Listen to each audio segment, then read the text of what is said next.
You are appreciating the contrast that helps you to define your own desires.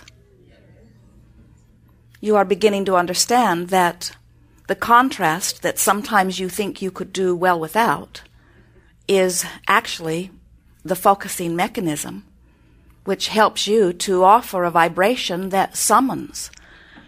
This contrast that you would like to get rid of really is the stuff that puts the eternalness in eternity. Because without it, you couldn't conclude and you could not emit those vibrational preferences. So you would not be asking from Source, which means Source would not be expanding through you. But because the contrast does exist and because you cannot help but move about within it, you cannot stop your formulating of preferences, whether you talk about it or not. You cannot stop preferring. It's happening at many levels of your being. And these preferences are then emitting from you. It is like desiring something and not necessarily speaking about it. You can be hungry and emitting a vibration that is calling for food.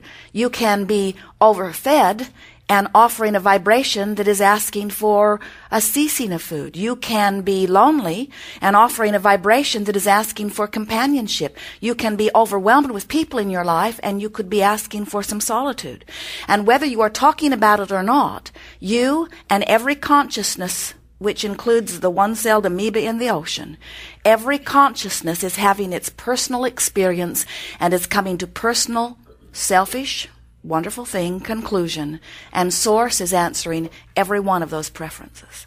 So the real question that we're wanting to ask you here today, and your answer is so important, is, have you come to the place yet where even those unfulfilled, not yet manifested desires are pleasing to you?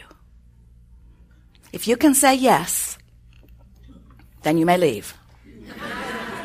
If you can say yes to that, then you are now finally understanding who you are and what this creative experience is all about.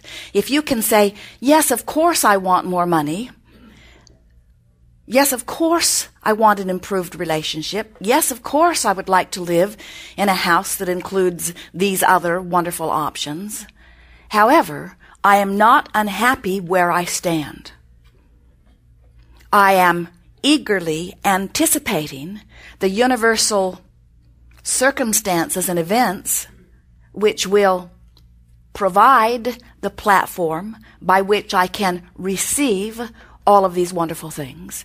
But as I stand right here, right now, I am not unhappy about the absence of something wanted.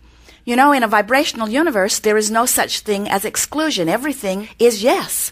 When you look at something that you want and you say yes to it, you include it in your vibration. But when you look at something you don't want and you say no to it, you include it in your vibration. If you want more money, but you are so aware that you don't have enough money, so what you're talking about is not enough money. You're talking about how expensive things are. You're talking about how that person has money and they don't deserve it. They inherited it from their dead mother. Never had to work a day in their life. They have no real work ethic. They're just rich buggers. When you have those feelings that feel bad to you when you feel them, when you think thoughts that feel bad when you think them, you're not a vibrational match to what you think you want. You cannot be beating the drum of not enough money and writing affirmations, I want more money, I will have more money is making its way to me, because the way you feel is your true indicator of what your vibrational offering is.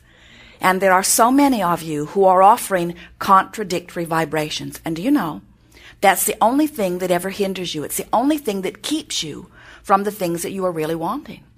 It doesn't matter what anybody else is doing with their vibration. That does not affect you. It only matters what you are doing with your vibration. So you cannot desire something and notice that it isn't coming without offering two contradictory vibrations that won't let it come. Interesting, isn't it? So how do you get something that you don't have? You've got to stop feeling grief over not having it. You've got to be all right about not having it. You've got to get excited about the evolution of your experience. You have to develop an attitude and really mean it that says, I'm wonderful, things are perfect as they are and getting better every day. You have to feel it and really mean it, because if you're saying it and don't mean it, if you're saying it and you don't feel it, then you've got contradictory vibration going on within you. You cannot feel overwhelmed and have things get easier. Your overwhelmment is your indication that you're offering a vibration that is not letting it get easier. And you can complain all day, every day. You usually do. You can get all kinds of people to help you. It won't help you. You can put all kinds of action into place. There's not enough action in the world to buck your contradictory current. So, we call this gathering the art of allowing, but what it really is the art, the game, the process, the method of cleaning up my vibration. That's what it is.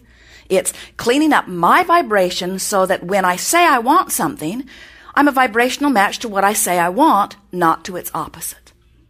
Now, when you think about it, when do you most want more money?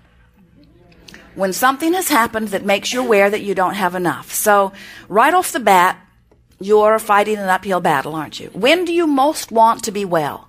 When do you make your affirmations? When do you write it down? When do you resolve, besides New Year's Eve, when do you resolve that things will get better for you? Isn't it always when they are at their heightened worst place?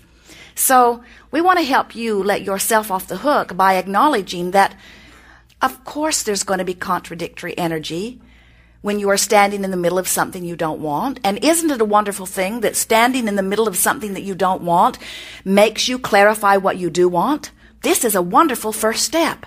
But now, this experience, whatever it is, you got sick, you got a diagnosis, you can't pay your bills, your cat got run over, your lover left you, something has happened that has brought you to a sharpened awareness that you want improvement. And what we want you to hear is that that sharpened awareness means so very much. Because if you can begin in your heightened awareness that there is something that you want, to beat the drum of what you want, now you've got it. In other words, something happened which makes you know that you want something different. If you can begin to talk about that something different and sort of flesh it out with examples or memories, or ask your friends, have you had any successful experience relative to this? What will begin to happen in the moment of your awareness of your heightened desire is you will begin to clean up your vibration, and the universal forces will begin to deliver circumstances and events to show you evidence that you are beginning to clean up your vibration. If you don't, you just stand in this tortured place where things continue to be pretty much as they are. Different places, different faces, but the essence of what you're living does not change very much, you see. We are eager to talk with you about anything that is important to you. There is nothing off limits. You will notice a perfect unfolding, however. This gathering actually happened before your physical bodies got here. Because what you've been living, what you've been wondering, what you've been thinking about, we've received fully. You'll notice that sometimes the perfect question will come right before yours. And sometimes the perfect question will be inspired within you. Esther's not the only one who is tuned in, tapped in, turned on to source energy. Many of you are. This will be a gathering of co-creating at its best. Where do you want to begin? Some things. It is our expectation that as the day moves on, there will be many more hands raised than there will be time in the hot seat. But do not worry. Everything that you are wondering about, we will address fully. What? What is it you want? Did you come here wanting? Did your life help you want? Did something just happen? Is it mild curiosity? Is it intense desire? If you had an opportunity to tap into the resources of your source and ask anything about where you are in relationship to where you want to be, what would you ask?